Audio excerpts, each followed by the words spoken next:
Hey, the Match 126 fans. I thought I was done with this reverse the order series, and then I went to my discussion board and immediately saw a question on not reversing the order, but switching the order, switching to polar. So this is still the same idea, which is we need to draw. They found this on an old exam of mine. We need to draw this region. So again, what's going on? The tick marks are in terms of y. The region is given this way. Those are the functions I need to graph. So step one, I'm going to graph. So you're going to graph the region, and then you do everything from the region, not from the bounds. These bounds don't affect how we think about the region. These bounds are telling us how to graph it. They're saying the tick marks are y has to be between 0 and square root of 2. So there's these little tick marks here, 0 and the square root of 2, wherever that is. The things I actually need to graph are x equals y, which is the same as y equals x, and that should be on the left. I gotta be careful how I say that. So we're gonna draw y equals x. How do I know it's on the left? Because it's the smaller x value. Smaller x value means left. Okay, and then let's do this one. So now we have x equals the square root of 4 minus y squared. That is a right half circle. Now, if you don't know that, you can rearrange it. There's a separate discussion. I think I did this as part of my review of graphs video. If you don't know that, you go check that out. But often we have to rearrange this either in terms of y or in terms of x. If you do it in terms of y, you get the upper and lower half circle. If you do it in terms of x, you get the right and the left half circle. The way it's written, it's the right half circle, but that's more than you need. Okay, this is radius 2, which is bigger than square root of 2, so I would draw a picture maybe like this. The right half circle, there. Now this naturally leads to a question, which is which one of these do I shade?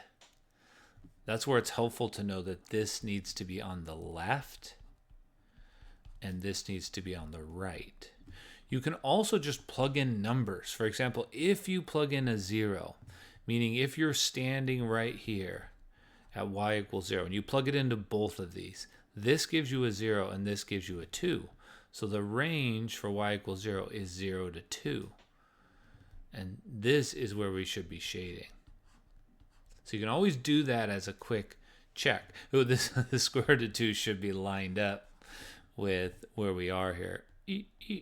Square root of 2. This is totally not to scale, but hopefully you get the idea. Once we draw the region, we don't have to look back at all. We just look at this. Okay, so several things to say now. So you could do this. I mean, if we want.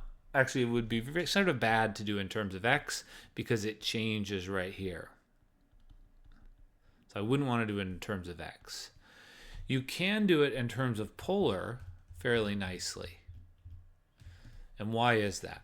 Well, because this y equals x line, we know that angle. You don't need to compute anything. This angle is 45 degrees or pi over 4. You don't need to compute anything to do that. I think some students want to have a way to compute. They're worried if they can't compute. So there is a way to compute, which is this. That was our conversion to find the angle. And if y equals x, then you end up getting tangent of theta is 1. And then if you solve, you get theta is pi over 4. But the intention of the question was to make it so you could see it was pi over 4 right away. So one question being asked was, where did the y equals x go? It didn't vanish. It turned into pi over 4 because in polar, that's what it is. Okay, so we want to do all the angles from 0 to pi over 4. Okay, so now that's the other way of thinking about it. 0 to pi over 4. That also accounts for the square root of 2 because the square root of 2 is where that line hits this graph. So all of that is encoded here. In polar, though, we ask a different question, which is if you walk out into your region, where do you start and where do you end? Where do you start and where do you end? Where do you start based off of the angle? And in this case, it's always the same. It's always 0 to 2. So we're going to do 0 to 2. And then the last piece is you replace x with r cosine of theta. So you're going to have r cosine of theta, quantity squared. And then this becomes r d theta, Pyrite calculus. R d theta. That's it. So it isn't that those things vanish. We're just describing this collection of points in a different way. All right, I hope that sort of helps. I just wanted to wrap that up. Let me know if you have follow-up questions on the discussion board.